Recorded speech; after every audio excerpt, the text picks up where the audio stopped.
All right, so here we go. Number 64 from chapter 25. So you've got this drawing. Probably should have just copied it off of the problem, but all right. So you've got this box. It's called M1. It's being pushed this way with some magnitude force, and it's attached by a rope. It's mass number 2. It's inclined at an angle theta. Let's see, what does it tell us? Yep, it tells us that theta is 30 degrees. It tells us that M2 is 1 kilogram. M1 is 3 kilograms. I'm being sloppy about my significant digits just in the interest of time here. The pulley is frictionless and massless. All right.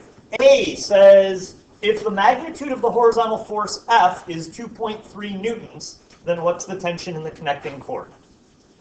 So, part A, this force here is, what did I say, 2.3 newtons. Okay, so, again, when you're solving these problems, you guys, usually the safest place to start is by looking at the system as a whole. All right? So if we're looking at the system as a whole, we've got this kind of, I keep calling it sort of a nebulous blob, right? So what external forces are affecting the motion of that whole system then?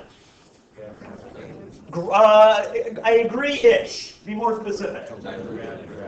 Okay, so one person, because you're all together, all mumbling gravity. Sure, what do you got, Alex? Say it again.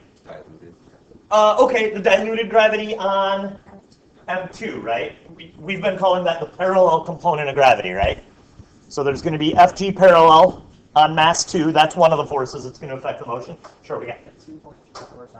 The 2.3 newtons horizontally is going to push it this way, right? Anything else?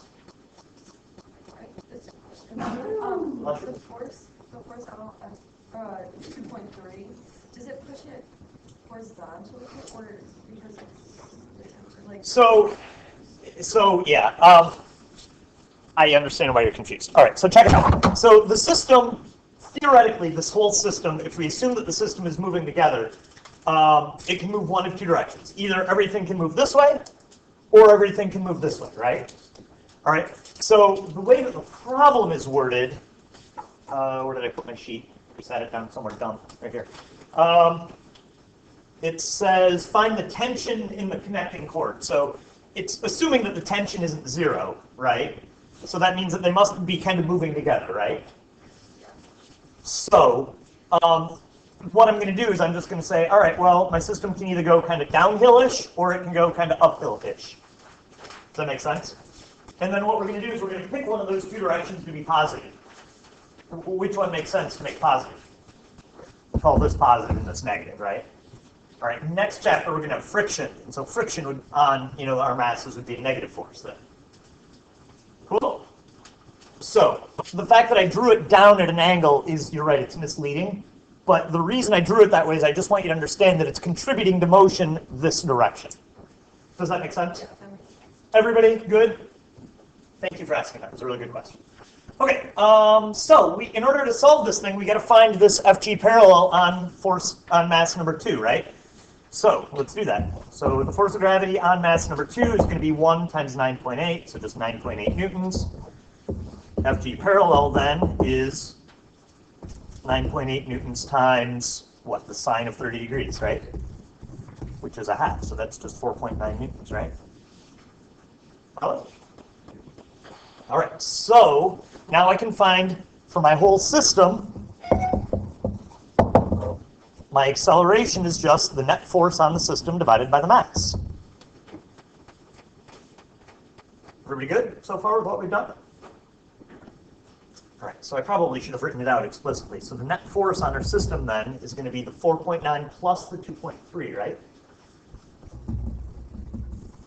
So what's that give you, 7.2, I think? Everybody good? I hope myself I was going to be better about sticking to my notes. Let me make sure that I haven't done anything dumb here. Excuse me.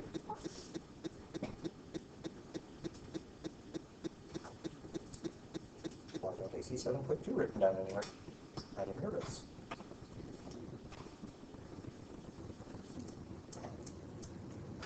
Oh, I see what I did.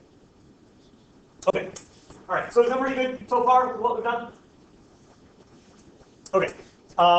So now we can find the acceleration of our system. It's 7.2 newtons over, what's the mass of the system, you guys? 4 kilograms. So grab a calculator and divide that out. I think it gives you 1.8. That was what I was going to say. Meters per second squared. Everybody good? All right, so we're not done yet, though. So now what we need to do is find, what was question A asking you for? Tension in the core. Okay.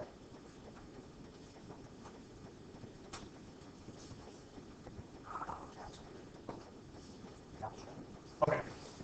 So everybody's good up to here? Yeah, Alex? You sure? Okay. There's another way of doing this, but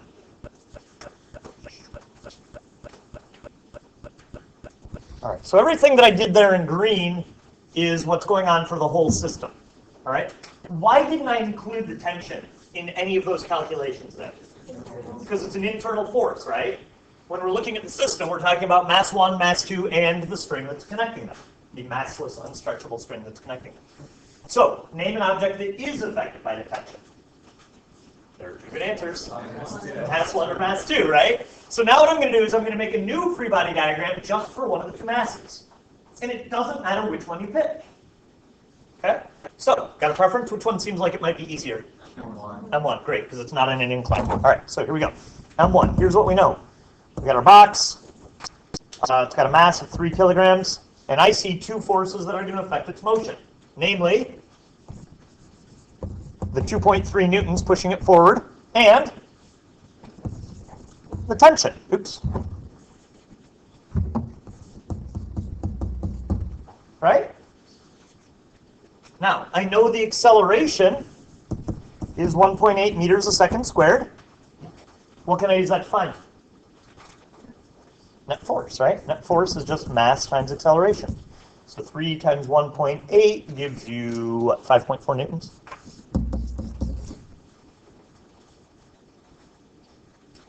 Cool? Really good up to there? Questions? Patrick, how you doing over there? You good? I get it. You good? Alex? So what I was like trying to figure this out, I didn't quite understand like what force, like the force that it gave me was. Yeah. Just because like the where it was placed. Yeah, so the drawing is a little weird. So what it ended up doing, and I think it was just coincidental. If you have 4 equal mass and acceleration, so 2.3 is equal to 3, which is the mass of the object at the top times the acceleration.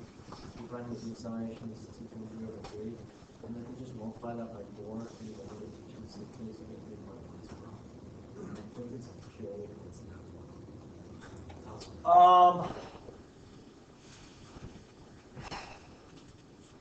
Yeah, I think so too. I would have to sit down and play with the numbers a little bit. There doesn't seem to be any logic. Right. After I got it. It's like that was like one of the things where it's like if I don't know how to do it, I try to look back for the answer. I gotcha. All right. So, but this method that I used here, you guys, is very, very common when you're dealing with a system of objects. You look at the system as a whole, so that way you don't need to worry about those internal forces like the tension or the force of A pushing B or whatever. Then, once you know what's going on with the system, then you go back and you look at individual parts. All right? Now, let me finish answering questions, and then I want to show you guys another way of doing the same problem that it's more algebra but less steps. Okay? And I think that there's value in you guys seeing both ways. Because sometimes you sort of, like, if we didn't know these two masses, this method could get sloppy, and there's still other ways you could do it. So, but before I do that, yeah, Carson. Okay, so you solve for the tension. If you solve for M2, wouldn't the tension be negative? Exactly.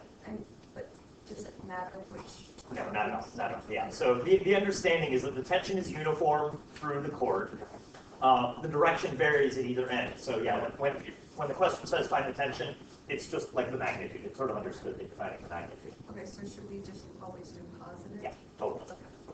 I don't know that anybody would ever take points off negative, because then we would just go, oh well, they found the tension on that one end and it was negative that end, and that's fine. Okay. All right, so I didn't quite finish it. Does everybody see where to go from here? So 2.3 plus what is 5.4, and you get what, 2.2? No, 3.2. 3.1. Holy moly. Keep guessing, Hector. All right, everybody good up to there? Yeah. All right, now, there is one other way of doing it. Like I say, I do think that there's some value in me showing the other way. So are there any questions with this method before I show you the other one? So if you do one, you have to do the other. Say that again. If you do M1, you don't do Correct. Oh, but you know what's cool is once you've done M1, what you can do is assume that that tension is correct and make a free body diagram for M2 and find your acceleration, and it's like a built-in check. Do you know what I mean? Yeah. I don't know if I said that quite right, but does everybody understand what I'm trying to say? Okay, cool. All right, so any questions here? All right, now, here's the other option. Here's the other way you can do this. Instead of looking at the system as a whole, just start by looking at your two objects. So here's mass number 1, right? If I was to make a free body diagram for mass 2, then I would have my FG parallel, which we figured out was 4.9, right? And you'd have force of tension, right? Does that make sense? Sorry? Okay, so this is M2, right? 1 kilogram. All right, now, again, the way the problem is worded is it's assuming that the system is moving together. So that means that both of these things must have the same acceleration. Okay, so let's write an expression for, well, here's the equation I'm going to write.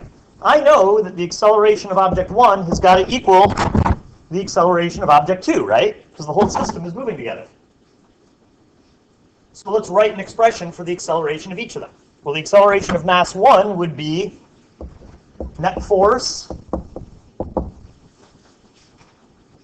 of tension plus missing force over the mass equals 4.9 minus tension over 1. And then solve that using algebra. Tony, and then Patrick. For the acceleration of M2, why don't you put the 2.3 newtons that are being pushed on the whole system? Oh, I gotcha. I'm glad you asked this question. So when you're looking at the system as a whole, the 2.3 newtons definitely affects the motion of the system as a whole, right? Because it's a force coming from outside of the system, okay? But it doesn't directly affect object 2 because the force isn't actually applied to object 2. It's applied to object 1. Oh, okay. So you Okay. can only do it if it's directly applied to that single object. Or the system. When you're talking about the system. Right, exactly. Good? Yeah. Does that make sense? That was a really good question. I'm glad that we looked at this because that wouldn't have come up. So are we good? All right. So anyway, if you solve this, it gives you the same answer. So now, Alex, I'm wondering if this. Tell me again what you did. You did 2.3 times. 2.3 divided by 3 is the acceleration of the Right. and then you can multiply that by 4 and it's I gotcha. Yeah, I still don't see how that would work here. Yeah, it's just like the force in the mass of acceleration, the force that it gave you, and then you divide that by the 3, which is the mass of the power law. Right. What's making me nervous is nowhere in that calculation did you use this 4.9 newtons, and that's absolutely got to be part of your calculations. Yeah, I don't think So I think you just got lucky. All right, are we good? Any questions with this one? Matt, you good? Is that just a... Okay, cool. All right, what do we got? 57 is up on the board up there. Oh, part B. Oh my God. I just said, oh my God. That was funny. All right, part B says, what's the largest value the magnitude of F may have without the cord becoming slack? You guys understand what they're saying? Okay, so how do I want to say this? Oh, I Yeah. Is it the force being like equal to what the tension could be? Yes. The acceleration of mass 1 be greater than Like you mass have. 2. Yeah, exactly. So look, if even if F wasn't here, do you guys agree that mass 2 would pull mass 1 down the ramp? Yeah. Eventually, or across the plane, Yeah. right? And so there's tension there, right? So then there's a couple ways of thinking about it. This force, you know, the applied force, is sort of increasing to the acceleration of mass 1, and therefore the acceleration of mass 2, right? So the idea is, eventually, if this force is too big, mass 1 is going to be accelerating than mass 1 is going to be accelerating faster than what mass 2 would be doing without the rope being there. You see what I'm saying? So like you wouldn't even need the rope to be pulling mass 1 because it's already accelerating fast enough that it doesn't need the rope to move it. Does that make sense? Okay. So, and I think, if I remember right, that's how I solved it. That intuitively makes sense to me. Okay. All right. So here's another way of doing it. I think this amounts to basically the same thing. Oh, that's not what I wanted to do.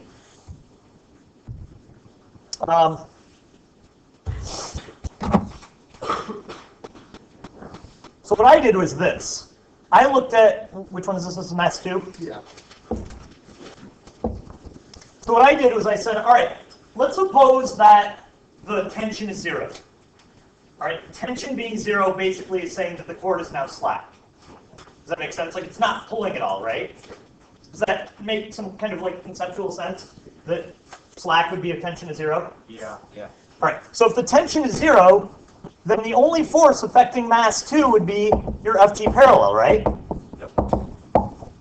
And therefore, the acceleration of block 2 would be 4.9 newtons over 1 kilogram, which is 4.9 meters a second squared, right?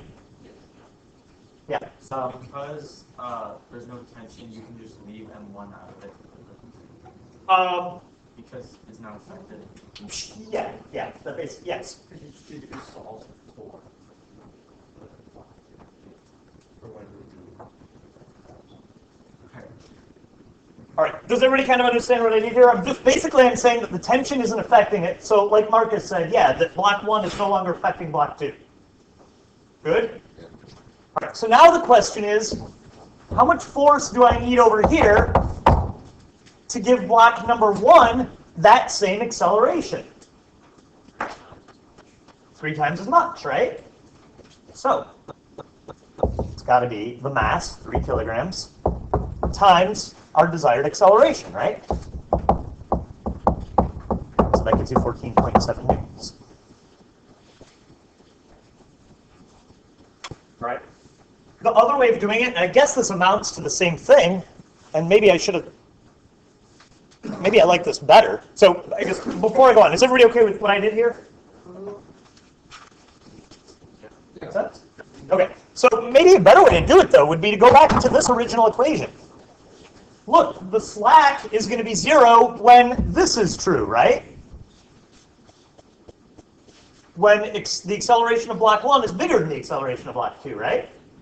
So, solve that. And I think that gives you the same answer. Should. Make sense? Oh, no, I'm lying. That's wrong. That's wrong. It's the same. Okay, sorry. We just have to change our values. The goal is we want the tension to be 0 when we're solving for F, right? So it's 0 plus F over 3 is greater than 4.9 minus 0 over 1. Does that make sense? We're setting the tension equal to 0 and solving for F. So, and you get 4.9 times 3. Cool? Very cool. Awesome. All right, 57 is on the board, yes? Somebody put that up there? Yeah. Okay. That was from the last one. Did I do that the other day? 57. We did not. This is another tension one.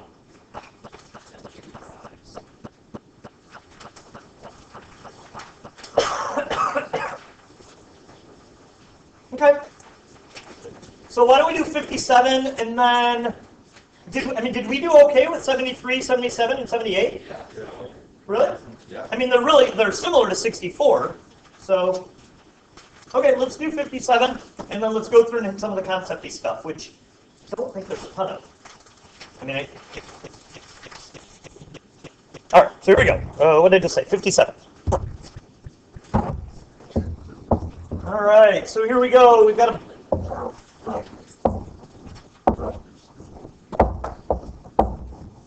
There's our drawing. Let's see. So this guy is 3.7 kilograms. This guy is 2.3 kilograms. Incline is 30 degrees. There are two forces that are going to affect the motion of the system. And I'm being sloppy. I guess I should read the question. Find the acceleration of the hanging block. And then find the tension in the cord. Yeah, this is almost the exact same problem. So I'm going to kind of plow through this, but it's basically the same thing. So check it out. Gravity is pulling this guy down with a force of 2.3 times 9.8. 2.3 times 9.8. So that's 22.54 newtons, ignoring sig digs. And the diluted or parallel component of gravity is pulling this guy down with a force of 3.7 times 9.8 times the sine of 30 degrees, 18.13 newtons. Are there any other forces that are going to affect the motion of the system? I don't need to worry about tension because it's internal. There's no friction yet because we haven't gotten there. It doesn't say anything about any applied forces. So I think we're good, yeah? Yeah. So we got to put in a negative sign. Is that what you were going to say by any chance? No, is the diluted gravity generally going to be like at 30 degrees, so it's going to be half of Not always. Not always. That would be nice, but not always. That would be easy, yeah.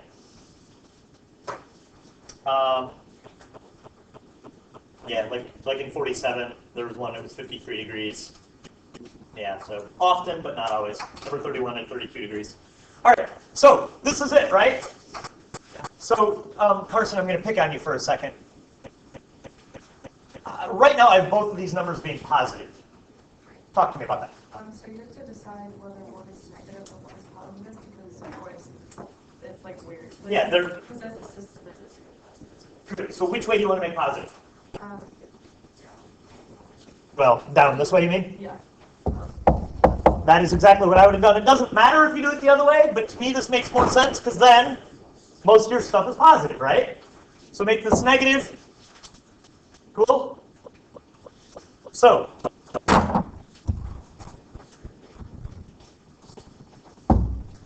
now for the system, acceleration is net force over mass. So my net force is going to be 22.54 minus 18.13 over my mass is 3.7 plus 2.3, right?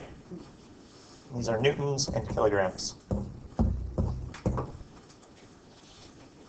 Just solve it, and that should give you the acceleration that was on the sheet of 0.735 meters per second squared.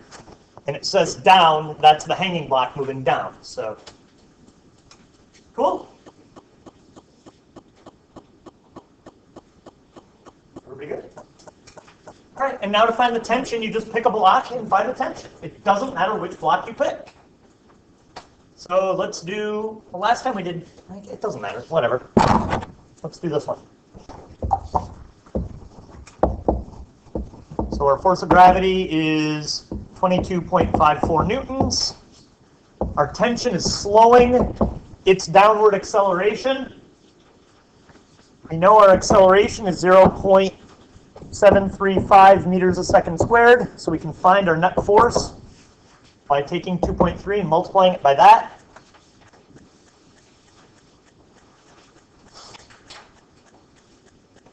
It gives you 1.6905 newtons. I'm being really sloppy about my sig digs. And then just find out what your tension has to be. So what number plus 22 equals 1.6? Solve it. I kept my sign convention, so I'm still making down positive. Yeah. Isn't it? It's still plus because we chose down to be a positive direction. No, I wouldn't. Oh, it is. Okay.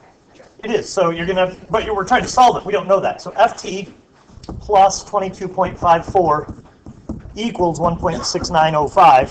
And you're right. When you solve it, yeah, you're gonna get negative. Are we good? Okay. You should definitely know how to do these tension problems. Okay? All right. Any problems? I don't know, but it was that, in that having a bunch of things like combined. The Canon one? The Yeah. Kennedy brothers? Yeah, where it's like two different. Do we have any more stuff like that? I can't think of any else. I'll tell you that for the purposes of this test, because I really want to make sure that I get at least one test that's not too long for a change, Yeah. I really focused on the material that was on this. So eventually we'll get there. Eventually you need to know to do that. For the purposes of this test, let's not worry about that right now. Okay. You sure? Yeah. Okay. All right. So, concept-y stuff. So,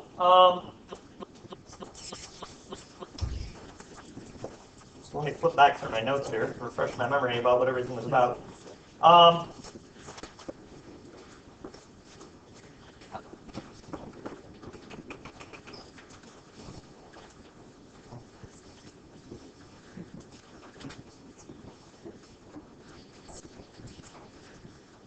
right. So 5.1 was basically Newton's first two laws. All right. So first law. What we got? Sure, we got Patrick. Law of inertia is what it's called. What does it mean? Okay. All right. So how do we apply that to problems? Like what are key words to look for when you're doing first law stuff? Velocity. Okay. What's true about the velocity if you're talking first law? No friction. Not necessarily.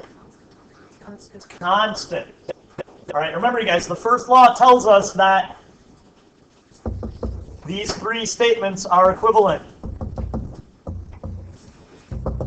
All right, so if you're reading a problem and it says there are no forces, or the forces cancel, then you automatically know your velocity is constant.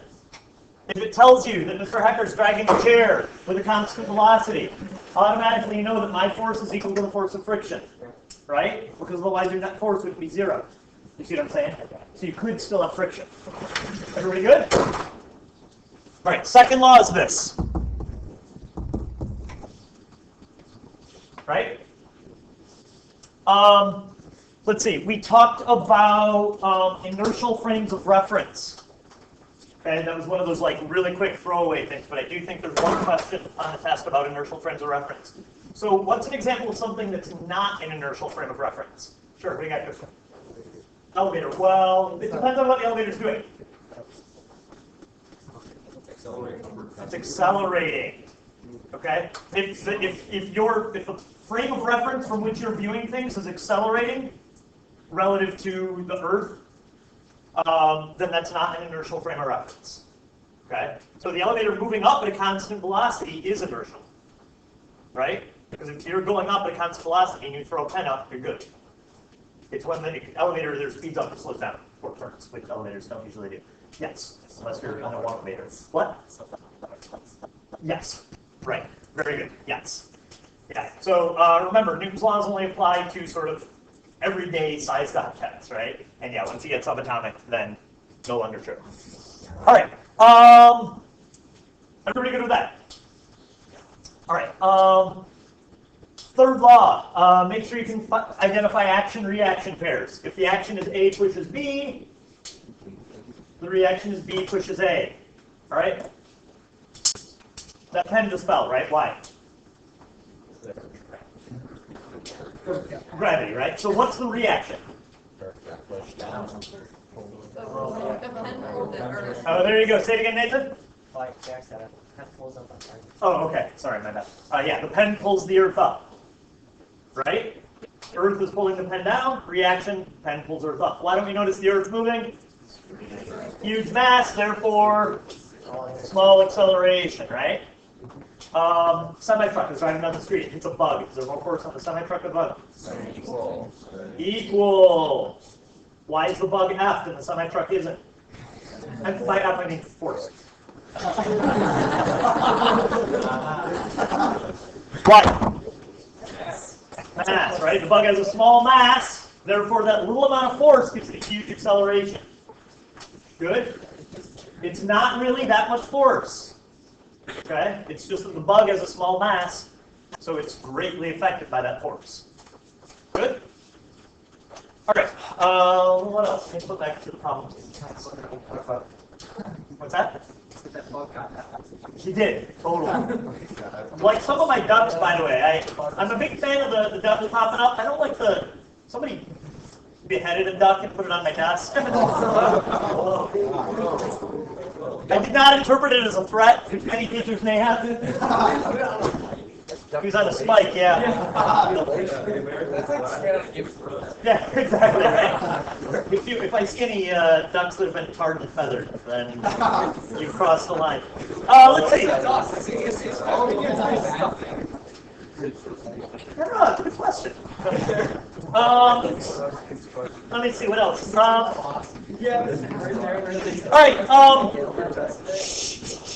All right. Normal force. Is normal force always equal to weight? No. So somebody give me, I can think of just off the top of my head 3 different cases where an object, the normal force might not be equal to the weight. So Mickey, give me one. Okay, good. So in that case, what's the normal force equal to? Usually. The parallel. Close. So if you've got an inclined plane, your normal force goes perpendicular, right? Yeah. So as long as there aren't any other forces that are not parallel to the ramp, then yeah, your normal force and your perpendicular component will cancel. That's not true if, and we'll come back to that in a second. Yes, Carson? I was just gonna add another one. Oh, yeah, we got it. Push down. Good. Pushing down on an object. If this weighs, whatever, 40 newtons, gravity's pulling down with 40 newtons, floor is pushing up with 40 newtons. Now the floor is pushing up with more, right? Good? Really good example. Yeah, perfect. Yes.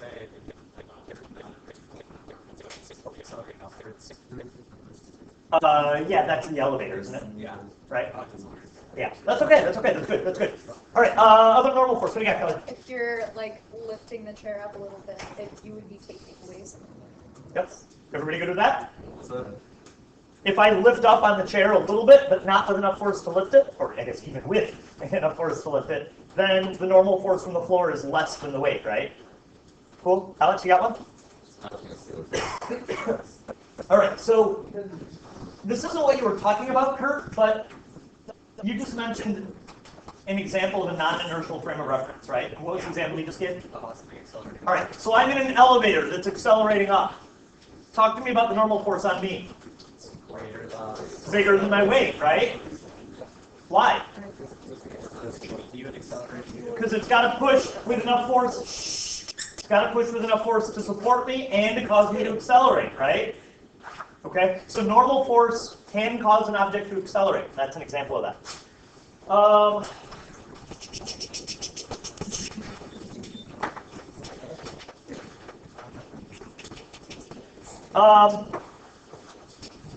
The first section had a couple problems where it was just simple vector addition and finding net force that way.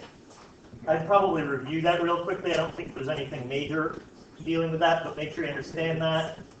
I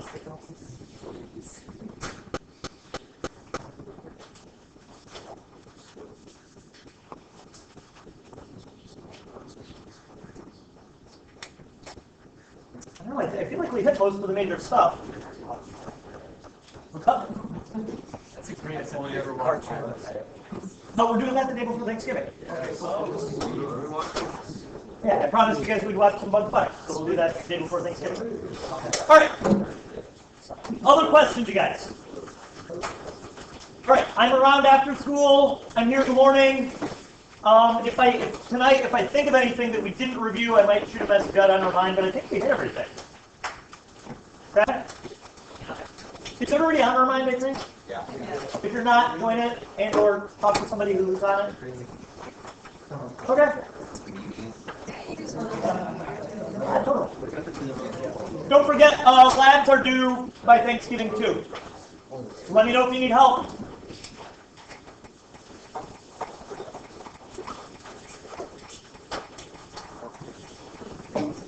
I was just telling somebody I'm finally ahead of you guys. I'm on chapter 7 now, so hopefully things will start to even out a little bit. I think 15. I realized last week that my day off was very physics. Oh yeah? What was your day off? I was climbing. And, Rock climbing? yeah. Oh, I was actually trying to do it, and I realized after something I was whoa, I can solve all these things in physics. I can visualize where your all of the specialty documents are all in your graphic scores. oh right. Nice. That's true. Plus, it's all about. Wait, what's the graphic software?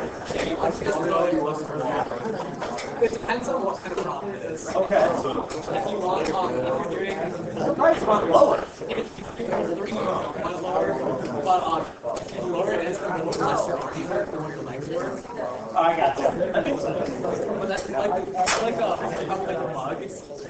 and how if you extend your arms, Right. less force on it. Yeah. That's very massive part of technique is putting your arms. Keeping your arms as straight as you can. Nice. Yeah.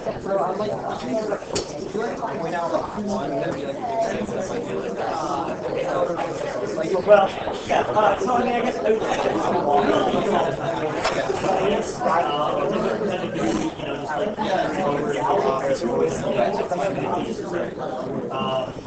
so I mean, I guess I hope that you problem solving stuff.